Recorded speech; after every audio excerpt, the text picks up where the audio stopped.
When my wife died, my daughter said, "You can't bring Mom back, and my husband's birthday is only once a year." Those words hit me like a slap in the face. The next day, she came to me with a vital request, as if nothing had happened. It was my chance to make amends for the insult she had inflicted on me and her late mother, and I took that chance. Before we continue, please subscribe to the channel and let us know where you're listening in the comments. My hands trembled as I dialed Jessica's number at 8:30 a.m., adjusting my black scarf for the third time. Dianne's empty coffee cup sat on the counter, lipstick still faintly marking the rim. The kitchen felt hollow without her morning humming. 4 rings, then Jessica's groggy voice. "Yeah. Sweetheart, it's Mom." I straightened my shoulders. The funeral starts at 11:30. Loud music thumped through the phone. Laughter echoed in the background. Marcus's voice booming about decorations. Jessica cleared her throat. "Mom, I told you yesterday. Marcus's birthday party is tonight. We've been planning this for months." The words hit like ice water. I gripped the receiver tighter. "Your mother's funeral is today, Jessica. Once in a lifetime. Look, Mom's not coming back, but my husband's birthday only happens once a year. We've got caterers coming. The DJ's setting up." Her voice carried that familiar dismissive tone. "Mama raised you for 35 years, and I appreciate that. But I can't just abandon Marcus on his special day. You understand, right?" The dial tone buzzed in my ear. I sat motionless for exactly 3 minutes, staring at Dianne's reading glasses beside the phone. The kitchen clock showed 8:47 a.m. My wedding ring caught the morning sunlight streaming through windows she'd cleaned last week. I found the funeral program on the counter, Jessica listed as pallbearer. My pen scratched her name out with deliberate strokes. At the cemetery, faces turned expectantly. "Where's Jessica?" Carol, Dianne's sister, kept asking. I practiced my response. "Important commitments." The words tasted bitter. 23 people came to honor my wife of 40 years. Her daughter wasn't one of them. I stood alone beside the casket, surrounded by Dianne's book club friends and our old neighbors. The empty space where Jessica should have stood felt enormous. "She was so proud of that girl," Mrs. Henderson whispered, "always talking about her success." I nodded, throat tight. Dianne had defended Jessica until her last breath. "She's just busy with her new life," she'd said when Jessica missed her chemo appointments. "Young couples need space." The pastor spoke about family bonds and eternal love. I watched dirt fall onto polished wood, each shovelful burying not just Dianne, but my illusions about our daughter. Driving home, I gripped the steering wheel until my knuckles whitened. The passenger seat, where Dianne used to sit, stretched empty beside me. She'd always insisted we take her little Civic instead of my SUV, said it was better for the environment. The radio played her favorite song. I turned it off. Our street looked the same, neat lawns, painted mailboxes, the life we'd built together. I pulled into the driveway and sat for a moment, gathering strength to face the emptiness inside. The front door key turned with its familiar click. I hung my keys on the hook Dianne had installed, a small everyday action that felt monumental in the silence. No humming from the kitchen, no television murmuring, just the house settling around 40 years of memories. I loosened my black scarf and sank into my armchair, the burgundy velvet one Dianne always said clashed with her floral curtains. She'd wanted to redecorate for years, but I'd been too busy building the business. Now those curtains would stay forever. Our wedding photo smiled from the mantel. Dianne at 23, radiant in her grandmother's dress. We'd married right here in Richmond, promised each other everything we had. I delivered on that promise. Maybe too well. The memories flooded back, unbidden. Jessica taking her first steps across this very living room, chubby hands reaching for Dianne's outstretched arms. Birthday parties with handmade decorations because we couldn't afford store-bought. Dianne working double shifts at the hospital records department while I got the real estate company started. She'd never complained. Not when I worked 16-hour days. Not when we ate macaroni and cheese for weeks. We're building Jessica's future, she'd whisper after our daughter had fallen asleep between us in our bed, too young for her own room. I found her Bible on the nightstand, bookmarks still marking Psalms. A handwritten note fell out. My dearest Barbara, please don't let Jessica forget us. We gave her everything we had. I hope that was enough. All my love, Dee. My hands shook, reading her careful script. In the closet, I discovered the special box she'd hidden. Jessica's report cards saved from kindergarten through college. Every A+ celebrated, every achievement treasured. She'd written little notes on each one. So proud. Our brilliant girl. The graduation photos hurt most. Jessica in her cap and gown, degree paid for with Dianne's overtime hours and my weekend work. Total cost, $200,000. Her proud smile never acknowledged the sacrifice behind her success. I pulled out my calculator and started adding. The house down payment I'd given her, $350,000. Her wedding to Marcus, $75,000. Her first car, $35,000. Graduate school she'd insisted on but never used, $48,000. The emergency loans for vacations, Marcus's failed business ventures, shopping sprees. Dianne's coffee mug still sat in the dishwasher. Her romance novel lay open on her nightstand, bookmark waiting for eyes that would never read again. Get-well cards from friends covered the kitchen counter, people who'd cared more about her final months than her own daughter. The numbers kept climbing. Jessica's total take over 15 years, $847,000. Nearly $1 million of our lives handed over with love and hope. I remembered my own mother, a hard woman who'd given me nothing but the expectation to make my own way. Build your own character, she'd said. Maybe she'd been right. Darkness fell outside. I didn't bother turning on lights. A car pulled into the driveway, engine idling. I didn't get up to check. If Jessica wanted to talk, she knew where to find me. The engine revved and drove away. At 6 a.m., I sat at my mahogany desk with file folders spread in precise rows. Jessica. Education. Jessica. House. Jessica. Wedding. My coffee grew cold as I opened the calculator app and began the reckoning Dianne had been too kind to demand. The reading glasses reflected my computer screen as I pulled up bank records.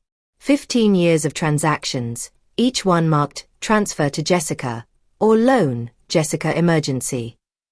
The papers rustled in the quiet house, the only sounds in my new reality.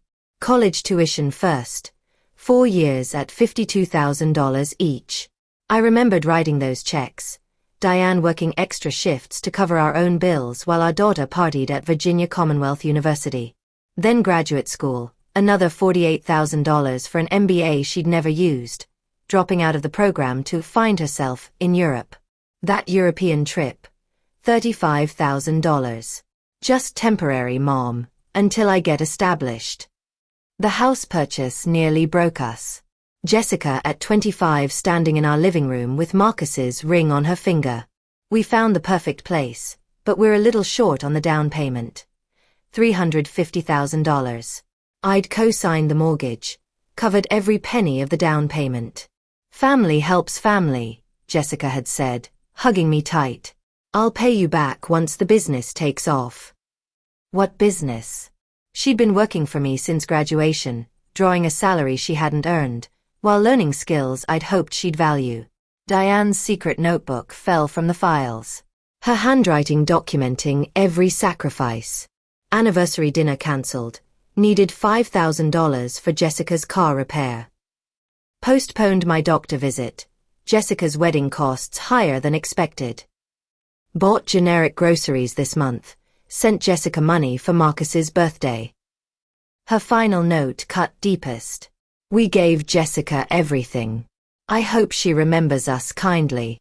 The calculator's numbers climbed. $847,000. More than $750,000. My mother had given me $20 in a handshake when I left home. I'd built everything from nothing, and Jessica saw it all as her inheritance to spend while we were still alive. I remembered her calling my company a family business last Christmas, as if she'd built it beside me instead of walking into a ready-made position. Marcus had nodded approvingly, already planning how to spend profits I'd earned with 40 years of labor. My business mindset kicked in. This was a problem requiring a solution, not grief requiring comfort. I'd been emotional too long, making excuses for behavior Dianne had worried about in private. Maybe we're doing too much for her, she'd whispered after Jessica's latest emergency. Her photograph watched from the desk corner as I closed the files. I stood up with new resolve, feeling something harder than grief settling in my chest. You were right to worry, I told her picture. The phone rang. Jessica's name lit up the caller ID. I stared at it for 4 rings, then answered. Hey Mom. Hope you're doing okay after yesterday.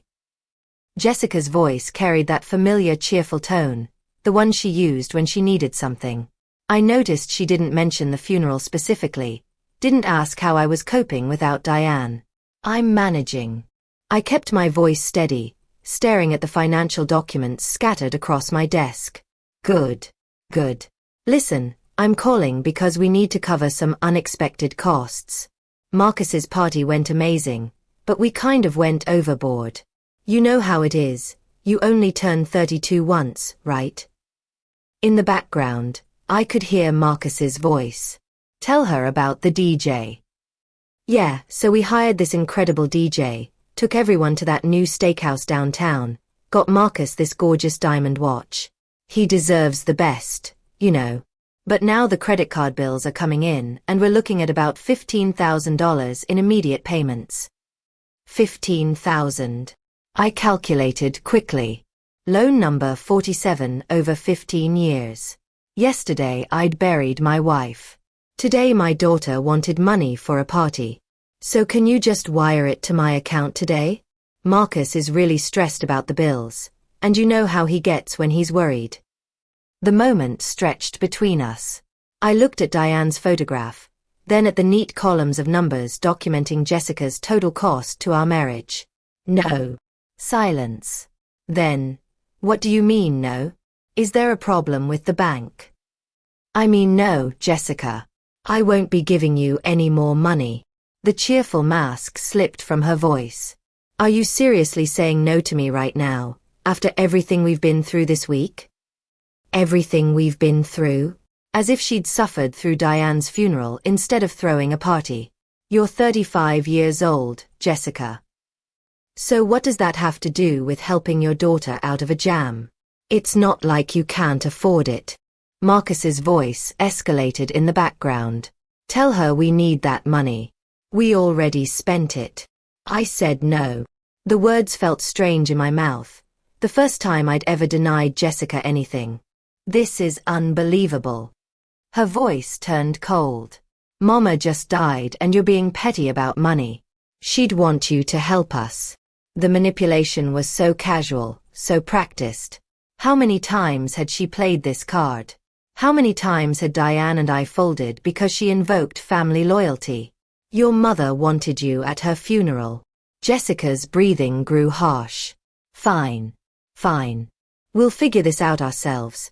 Max out more cards, borrow from Marcus's parents, whatever. But don't expect us to come around much anymore if this is how you're going to be. The threat hung in the air. For 35 years, it had worked perfectly. Jessica's presence as a reward for Barbara's money, her absence as punishment for saying no. I understand, I said calmly. You what? I understand. Take care, Jessica. I hung up before she could respond. The phone sat silent on my desk, no longer an instrument of manipulation. For the first time in decades, I'd ended a conversation with my daughter on my terms. I opened my laptop and scrolled to Jessica's employee file. Tomorrow morning, we'd have a different kind of conversation. One conducted in the office where I was the boss, not the mother who'd forgotten the difference. If Jessica wanted to treat me like a stranger, I'd accommodate her professionally. At 7:30 a.m., I walked through Foster Realty's lobby 2 hours before Jessica's usual arrival. Her employee photo hung on the management wall, smiling confidently in a suit I'd bought her. Today, I studied that image with different eyes, seeing entitlement where I'd once seen promise. In my office, Jessica's personnel files spread across my desk like evidence in a court case. 8 years of employment records told the real story. Missed deadlines, client complaints, inflated expense reports, showings delayed because Jessica prioritized long lunches over professionalism, contracts damaged by her casual attitude toward commitments. I'd made excuses for all of it. Family loyalty. Dianne's gentle reminders that Jessica was still learning. But these documents revealed a pattern of professional negligence that would have ended any other employee's career years ago. At 8:45, I called Sarah Mitchell to my office. As HR director, she'd need to handle the paperwork properly. Her face showed no surprise when I explained my decision. She'd been documenting Jessica's infractions for months, waiting for me to act. "I'll prepare the termination documents immediately," she said quietly. "Security escort." Yes. Standard protocol for management terminations. I practiced my speech in the office mirror, watching my reflection deliver the words with steady professionalism. No emotion, no explanation beyond what the law required. Jessica would enter this room as my daughter's employee and leave as a terminated worker. At 9:30, Jessica strolled in 15 minutes late, joking with the receptionist about her recovery from Marcus's party. Her laughter echoed through the lobby while coworkers glanced nervously toward my closed office door. She stopped at the coffee machine, completely oblivious to the storm ahead. "Jessica, please come to my office immediately." My voice through the intercom carried new authority. Jessica's casual response drifted up the hallway. "Sure, Mom. Just let me grab my coffee. Now, Jessica." The silence that followed told me she'd heard the change. Her footsteps approached slowly, heavier than usual. When she opened my door and saw Sarah waiting with paperwork, her smile faltered. "What's with the formal setup?" She attempted her usual casual tone, but uncertainty crept through. I remained seated, hands folded on the desk. "Jessica, your employment with Foster Realty is terminated effective immediately." Her laugh sounded forced. "Very funny, Mom. What's this really about?" I slid the termination papers across the polished surface. "Please review these documents and sign where indicated." The papers seemed to burn her fingers as she picked them up. Her eyes scanned the legal language, face growing pale. "You can't be serious. This is our family business. This decision is based on your work performance and professional conduct." My voice remained level, businesslike. "Your position has been eliminated due to restructuring." "This is about yesterday's phone call, isn't it?" Her voice cracked slightly. "Look, I'm sorry about the money thing. We can work this out. Security will escort you to collect your personal items." Jessica's demeanor shifted from disbelief to desperation. "Mama wouldn't want this. You know she wouldn't." She leaned forward, trying to invoke the guilt that had always worked before. I pressed the security button. "This is a business decision, not a personal one." Mike Thompson appeared in the doorway, professional but sympathetic. Jessica's face flushed red as she realized the humiliation was real. Coworkers gathered in the hallway, watching their former boss's daughter being escorted out like a common criminal. "Mom, please." Jessica's final appeal came as she grabbed her coffee mug and desktop photo of Marcus. "Think about what this means." I met her eyes for the first time during the encounter. I have. Through my office window, I watched her load her pathetic collection of personal items into her car. Her shoulders shook with rage or grief. I couldn't tell which. When she looked back at the building one last time, I turned away. Sarah returned with the signed paperwork. "All access codes have been changed. Her computer access is terminated." I removed Jessica's photo from the management wall myself, placing it face down in a drawer. The empty space looked cleaner somehow. My secretary knocked gently. "Ms. Foster, someone is here to see you without an appointment." Designer shoes clicked aggressively across the marble lobby floor. Marcus stormed past reception without waiting for permission, his expensive suit jacket billowing behind him. Jessica followed, looking embarrassed and defeated, a shadow of the confident woman who'd entered this building an hour earlier. "How dare you humiliate Jessica like this?" Marcus's voice carried through the open office door as he pointed an accusatory finger at me. I remained seated, not acknowledging his theatrical entrance. Jessica positioned herself between Marcus and my desk, her embarrassment deepening. "Marcus, let me handle this." He ignored her completely. "We have bills to pay, Barbara. A lifestyle to maintain. This family business belongs to Jessica too." "This is a private workplace," I said calmly. "You need to leave." His face flushed deeper red. "We deserve severance pay. At least 6 months. Jessica's worked here for 8 years. You owe us." Jessica's weak attempts at mediation fell on deaf ears. "Mom, please, can we discuss this privately?" "No," Marcus cut her off. "She needs to hear this. I know about wrongful termination laws." "Jessica was an at-will employee," I replied evenly. "No severance is required by law or contract." Marcus's attacks turned personal with venomous precision. "Dianne would be ashamed of how you're treating her daughter. You're having some kind of breakdown, aren't you? Just a bitter old woman taking out your grief on us."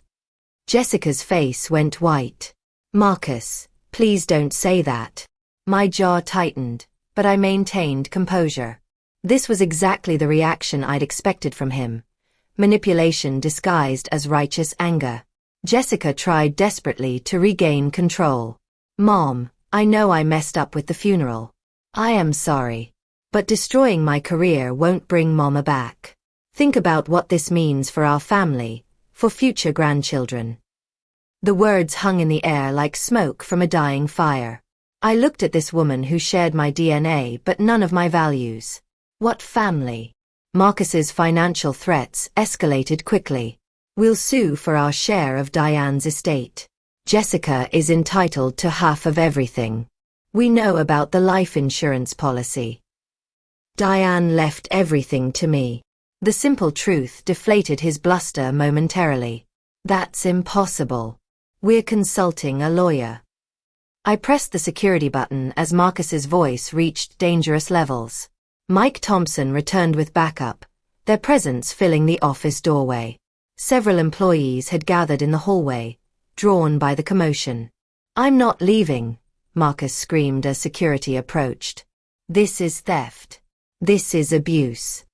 His resistance was futile but loud. The entire office heard his threats and accusations as he was escorted through the lobby. Jessica's humiliation reached new depths, watching her husband being physically removed from her former workplace. When the noise faded, Jessica remained alone with me. Her last-ditch emotional manipulation came in a whisper. "I'm all the family you have left." The words were meant to break me. Instead, they clarified everything. I looked at this stranger who'd worn my daughter's face for 35 years and delivered the truth she needed to hear. "No, you're just someone who used to be my daughter." Jessica's face crumbled. For a moment, I saw the little girl who'd once run into my arms after school. Then the moment passed, and only the entitled stranger remained. She left without another word. I addressed my concerned employees with professional calm, explaining this was a personal matter that wouldn't affect business operations. Most nodded with understanding. They'd witnessed Jessica's poor performance for years. "Please ensure that Mr. Marcus is never allowed in this building again," I instructed security. Alone in my office, I felt my hands trembling slightly. The hardest part was over. I looked at Dianne's photo on my desk. "I hope you understand." Opening my computer, I searched for estate planning attorneys. Time to accelerate the next phase. I scheduled an appointment with Robert Chen for that afternoon, then noticed Jessica's birthday marked on my calendar for next month. I deleted it permanently. The prestigious law offices of Chen and Associates occupied the top floor of Richmond's tallest building. At 2:30 p.m., I walked into the reception area carrying my leather briefcase containing Dianne's will, insurance documents, and the financial records that would reshape my family's future.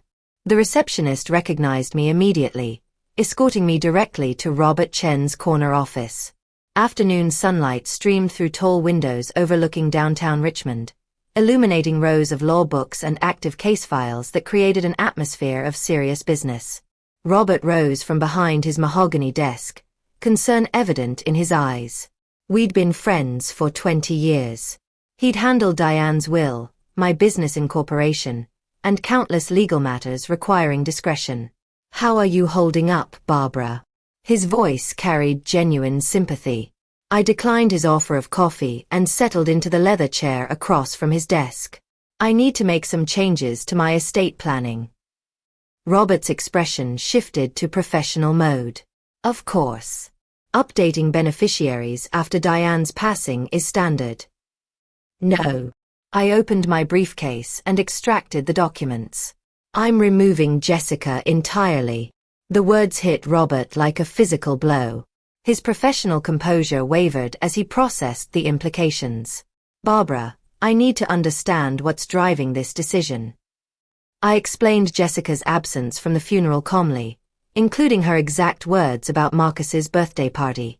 Robert's face darkened with each detail. As Dianne's friend and our family attorney, he understood the magnitude of Jessica's betrayal. "I want to create a completely new will," I continued. "The primary beneficiary will be the Dianne Foster Memorial Foundation." Robert leaned forward, his concern now focused on legal implications. "Barbara, I'm obligated to ensure you're thinking clearly about this decision." I've never been more certain of anything. I outlined my vision: education scholarships for underprivileged children, cancer research funding, causes Dianne had supported throughout her life. Jessica is to be explicitly excluded, along with any future descendants. Robert's admiration grew as I detailed the foundation structure. Moving company assets into an irrevocable trust would protect everything from potential lawsuits. I would retain control during my lifetime, with the foundation assuming ownership upon my death. "We'll need to change all insurance beneficiaries," Robert noted, making detailed notes. "This is extremely thorough planning." I had decided the family home would be sold, proceeds donated to the foundation. Dianne's jewelry would be auctioned for charity. The only exception, Dianne's wedding ring would be buried with me when my time came. "What about Jessica's childhood belongings?" Robert asked gently. "Donated. I'm systematically removing Jessica from my life." Robert fulfilled his professional duty by questioning my mental state and decision-making capacity. My rational responses and detailed planning demonstrated clear thinking. He gradually shifted from concerned friend to admiring professional. The formal signing ceremony involved 2 legal witnesses from Robert's firm. My steady signature contrasted with the magnitude of each decision. Robert explained that these documents took immediate legal effect.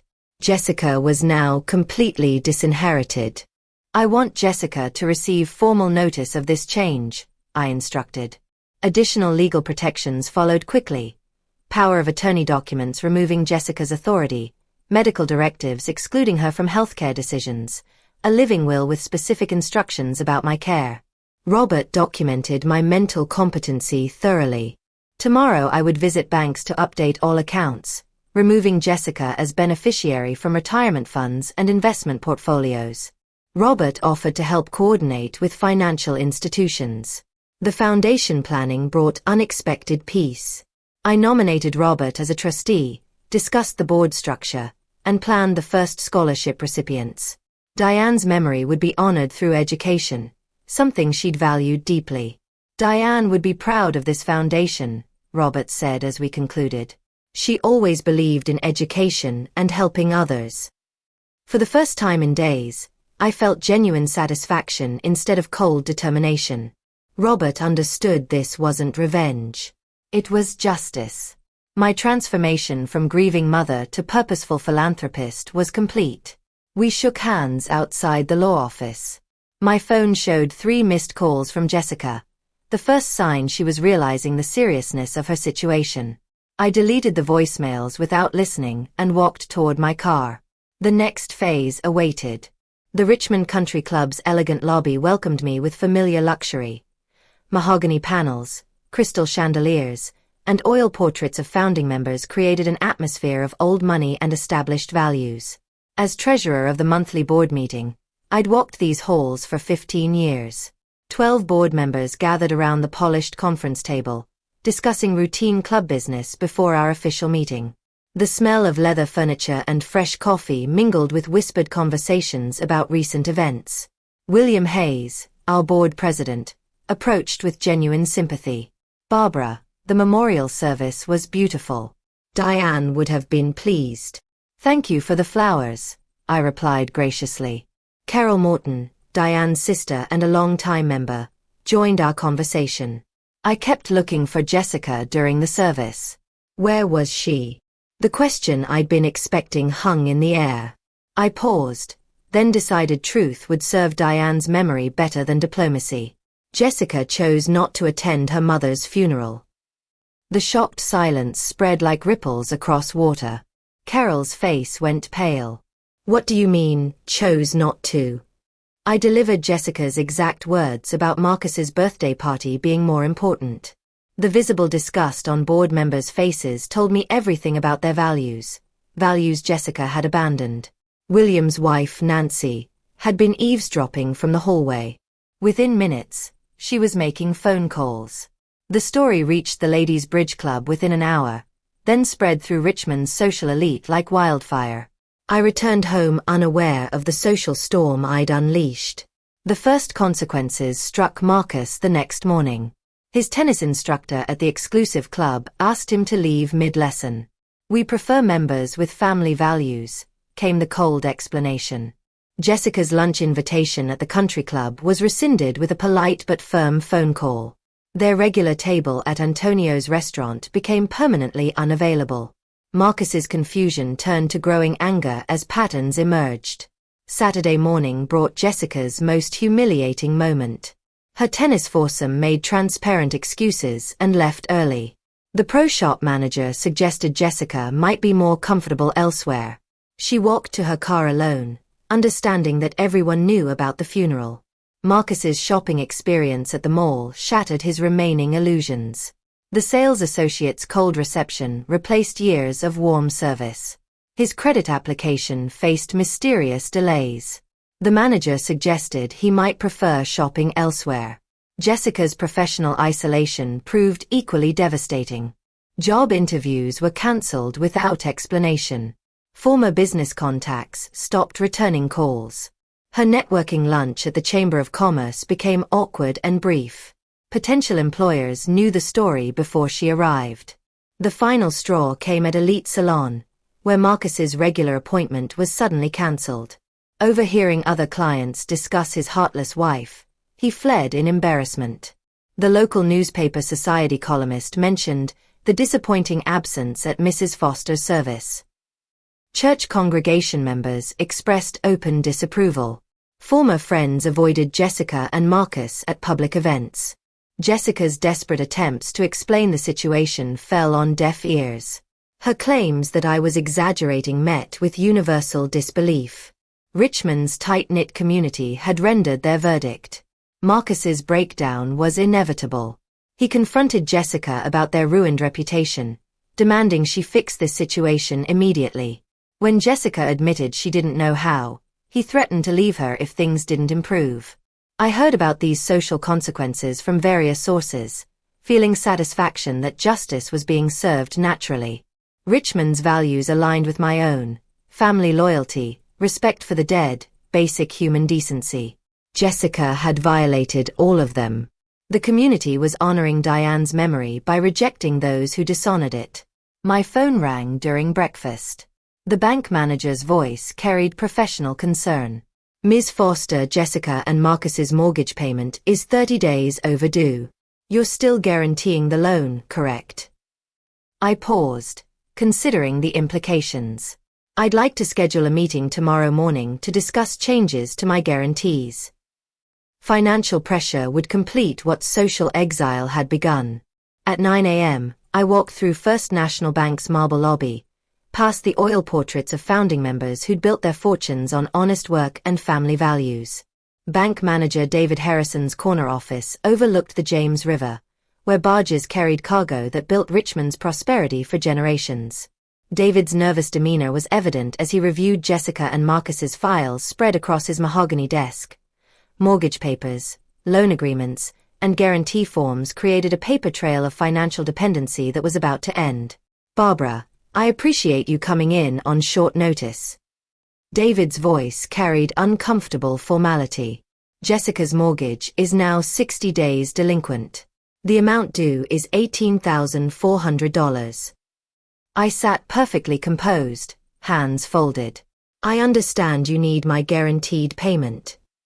"Well, yes, as you've done for the past 3 months. David's assumption hung in the air like smoke before a fire. "I'm withdrawing my guarantee, effective immediately." The banker's face went pale. I don't understand. You've guaranteed this loan for 8 years. I presented pre-drafted legal documents from Robert Chen's office. You'll find everything in order. 30 days notice as required by law. David frantically called the bank's legal department while I sat quietly, watching morning traffic cross the bridge Dianne and I had walked countless times. The lawyer's voice through the speakerphone confirmed what David feared. My withdrawal was perfectly legal. "This means we'll have to begin foreclosure proceedings," David said weakly. "I understand. Please expedite the process." Meanwhile, across town, Jessica endured her 10th job interview in 2 weeks. The interviewer's cold reception followed a pattern she'd learned to expect. Her prepared explanations about seeking new challenges fell on deaf ears that had already heard the funeral story. "Thank you for your time, Ms. Foster. We'll be in touch." The polite dismissal carried finality. Jessica's growing desperation showed in her slumped shoulders as she walked to her aging Honda. The Lexus had been repossessed last month.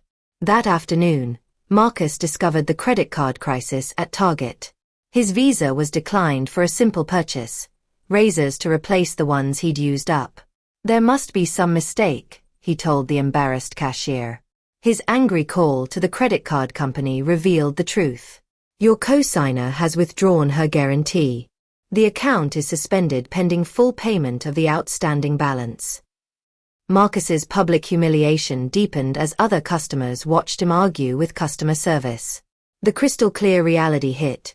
Barbara had systematically removed every financial safety net they'd taken for granted. Jessica and Marcus returned home to find electricity disconnected. The utility company's notice cited unpaid bills totaling over $1,200.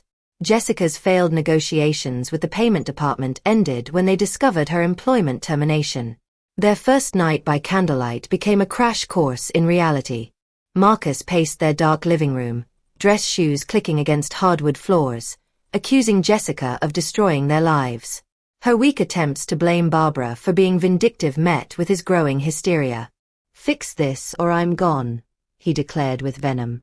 Jessica's desperate credit applications were denied instantly. Her debt-to-income ratio had become impossible without steady employment. Marcus's maxed-out cards offered no relief. For the first time, they discussed bankruptcy with genuine fear. The garage sale of their luxury items brought pathetic returns. Wedding gifts that cost guests hundreds sold for $20. Former friends drove past but didn't stop. Marcus watched his electronics collection disappear to strangers, while Jessica sold her designer handbags to college students. The Lexus's repossession in broad daylight provided the neighborhood's entertainment. Jessica's humiliation was complete as she removed personal items under the repo man's impatient watch. Marcus screamed at the driver while neighbors peered from windows. I drove past their house that evening, observing the visible chaos with satisfaction. This wasn't cruelty. It was consequence. Dianne had always taught that actions have results. Jessica was finally learning that lesson. When Jessica called, begging for a face-to-face meeting, claiming she had something important to say, I agreed to meet at Bird Park the next afternoon. The The same park where I'd taught her to ride a bicycle 30 years ago, when she still looked at me with love instead of calculation. I hung up and looked at a framed photo of young Jessica on her bicycle, remembering simpler times. Then I set the photo face down on my desk. 6 months after my bank meeting, the county foreclosure auction took place on the courthouse steps. I observed from across the street in my black sedan, watching as 1247 Magnolia Avenue, Jessica and Marcus's former dream home, went up for public sale. The county auctioneer read the legal description with bureaucratic precision, while a small crowd of real estate investors and curious onlookers gathered. Jessica and Marcus stood apart from the crowd, Marcus's tears reflecting the morning sunlight. Through my binoculars, I watched their final humiliation unfold. Opening bid is $280,000 for this 4-bedroom colonial, the auctioneer announced. A woman in a navy business suit raised her hand confidently. Jessica frantically tried to identify her while whispering urgently to Marcus. The bidding reached $315,000 with only 2 participants remaining, the mystery woman and a local contractor. When my attorney, Robert Chen, arrived and nodded to the woman, Jessica's growing suspicion crystallized into shocked realization. "That's Mom's lawyer," she whispered to Marcus, her voice carrying across the quiet crowd. Marcus's disbelief was audible. She wouldn't. She couldn't. Jessica's desperate attempt to approach the mystery bidder was prevented by courthouse security. The auction continued with mechanical efficiency while Jessica's world collapsed in real time. $317,000, called the woman in navy blue. Going once, going twice, sold. Jessica's legs gave out. Marcus's scream, "This is our home," echoed off the courthouse walls as the auctioneer's gavel sealed their fate. I exited my car and walked toward the courthouse steps, my presence causing Jessica to understand the complete scope of my 6-month strategy. The guarantee withdrawal, the perfect timing, the bid amount calculated to exactly match the mortgage balance. Everything had been orchestrated with business precision. The mystery bidder revealed herself as Sarah Mitchell, my trusted secretary, acting as agent for the newly formed Mitchell Holdings LLC. Jessica stumbled toward me on shaking legs, her broken voice barely audible. "How could you do this to us?" "I didn't do anything," I replied calmly. "The bank did." Her desperate pleas about Dianne's favorite garden and her love for this house met my cold response. "Dianne's not here to see what you've become." Marcus's final attack came as a wild lunge, screaming accusations about elder abuse and mental incompetence. Robert Chen documented his hysteria while security escorted him away from me. The entire scene provided perfect evidence of their true character. 2 weeks later, the moving truck looked pitifully small for their former life. Marcus threw clothes into suitcases with violent anger while Jessica carefully wrapped Dianne's crystal vase, the last gift that connected her to her mother. Their former neighbors watched but offered no help. The social exile was complete. Marcus's ultimatum came that evening. "I can't live like this anymore." His confession about talking to his ex-girlfriend marked their marriage's breaking point. "I married into a wealthy family, not this." His final cruel words cut deepest. "Your mother was right about us." Jessica spent her final night alone in the empty house, walking through rooms filled with memories of better times. In the kitchen drawer, she found Dianne's hidden note. "Jessica, remember we love you." For the first time, genuine tears of regret fell as she understood what she'd truly lost. I received the keys from Sarah Mitchell with quiet satisfaction. My decision to renovate the house and donate it to a deserving family would complete the circle. Dianne would approve of this justice. That evening, Jessica called from a payphone outside a cheap motel, her cell service cancelled. The phone rang in my house, but seeing Jessica's name on caller ID, I let it go to voicemail. The final confrontation could wait. Jessica arrived at my front door at 7:30 p.m. on a cold November evening, 3 months after losing the house. Her finger hovered over the doorbell for a full minute while I watched from the living room window, debating whether to answer. When I finally opened the door, I didn't invite her inside. Jessica's appearance shocked me. No makeup, wearing a wrinkled shirt and jeans. She'd aged 5 years in 6 months. Her obvious weight loss and defeated posture contrasted sharply with her former arrogance. "Mom, I know I messed up terribly." Her voice shook as she launched into a rehearsed speech about understanding her mistakes now. I listened passively from the doorway as she described living in a studio apartment above a laundromat, working at a gas station for minimum wage, and Marcus leaving her for his ex-girlfriend who owned a restaurant. "I've learned my lesson about what really matters," she claimed. When she switched tactics, suggesting I was lonely in this big house and offering to be the daughter Mama wanted her to be, I recognized every manipulation technique she was using.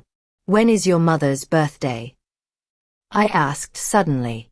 Jessica paused, then guessed wrong. "June 15th. What was her favorite flower?" "Roses." Another wrong answer. Dianne loved daisies. My realization was complete. Jessica had never really known Dianne at all. Her growing frustration with my questions revealed her true nature. The old entitled tone crept back. "This is ridiculous. Just tell me what you want me to say." Eventually, her real purpose emerged. "Okay, yes, I need help." The eviction notices, the desperate promises to pay me back when she got on her feet, the suggestion that I was wealthy enough to help family. Jessica still saw me as an ATM. Her final manipulation involved Dianne. Mama would be heartbroken to see us like this. She always believed in second chances. "I miss her too, Mom. We both loved her." For a moment, I wavered, remembering Dianne's kind heart. Then I realized this was exactly what Dianne had feared. "You want to know what your mother really thought?" I retrieved Dianne's hidden journal from her nightstand and read her own words. "I'm worried Jessica only loves our money. What if we've raised a child who can't love?" Jessica's shocked silence told me everything. "Dianne died knowing what you really are," I said calmly. "She changed her will before dying. She left you nothing because she knew you'd waste it." Jessica's mask finally dropped completely. Her angry threats about contesting the will and calling me senile revealed her vindictive nature. Her final cruel words, "I hope you die alone in this house," gave me complete satisfaction at seeing her real character. I stepped back and closed the door quietly. Jessica pounded on it for several minutes while I walked to the kitchen and made tea as if nothing had happened. When her car finally drove away, I sat in Dianne's favorite chair, holding her journal, feeling completely at peace for the first time since her death. Looking at our wedding photo, I said quietly, "It's finished, my love." 1 year later, I walked through Riverside Cemetery on a sunny May morning, carrying fresh daisies to Dianne's grave. Birds sang in the oak trees while spring flowers bloomed along the walking paths. I looked healthier and more at peace than I had in years. Kneeling beside Dianne's polished granite headstone, I arranged the new daisies while speaking softly about the Dianne Foster Memorial Foundation's thriving first year. 20 scholarships awarded to deserving students, $200,000 donated to cancer research in Dianne's name, the community center dedication planned for Dianne's birthday. "Jessica works at Sam's gas station on Highway 60, I reported matter-of-factly. Her divorce was finalized. Marcus remarried to his restaurant owner. Jessica lived in complete social isolation and financial struggle. I felt no satisfaction in her suffering. Only justice. Leaving the cemetery, I stopped at Morning Glory Diner. Jessica worked behind the counter wearing a stained uniform. Our eyes met across the diner. Her shocked recognition and visible shame were palpable as I calmly ordered coffee, treating her like any service worker. "How are you doing, Mom?" Jessica's voice carried genuine humility for the first time. "I'm well, thank you." "I know sorry isn't enough," she said quietly. "No, it isn't." Jessica's admission surprised me. "I understand now what I lost. It was never about the money, was it? You wanted me to love you, not your wallet. Your mother knew that too." For the first time, Jessica's tears seemed genuine. "I did what I had to do," I explained. "Dianne would have approved. I have no regrets about any of it." "I know," Jessica accepted. "I deserved all of it." Yes, you did. When Jessica asked if there was any way back, I answered honestly. I don't know. Maybe. You'd have to prove you've really changed. Not with words. Show me through your actions. I described my new life, volunteer work at the community center, new friendships with other volunteers, Sunday dinners with the Johnson family whose daughter received a scholarship. I was dating Grace, a kind widow from church. My life was full of purpose and genuine relationships. Visiting Sarah Patterson, our first scholarship recipient, brought deep satisfaction. Her gratitude for the opportunity to attend nursing school, her letter to Dianne's memory on the foundation website. Dianne's memory lived on through education. Driving home past Jessica's old house, I saw the Ramirez family had transformed it into a home filled with love and gratitude. Mr. Ramirez waved from the garden Dianne once tended. Children played where Jessica once played. The house embodied everything Dianne had valued. That evening I prepared dinner in the kitchen I once shared with Dianne, setting one place without sadness. My phone rang with Grace calling about our weekend plans. I smiled, the first genuine happiness since Dianne's death. Standing in the garden at sunset, pruning Dianne's rose bushes, I felt the peace of a woman who fought for justice and won. My certain knowledge that I'd honored my wife's memory brought complete satisfaction. Going to bed early, I slept soundly for the first time in 2 years, dreaming of Dianne smiling and telling me, "You did the right thing, Barbara. I'm proud of you." Justice was served. Love had required tough choices, but the right choices. Rest in peace, my love. If you like this story, please like this video, subscribe to the channel, and share your impressions of this story in the comments. To listen to the next story, click on the box on the left. Thank you for watching.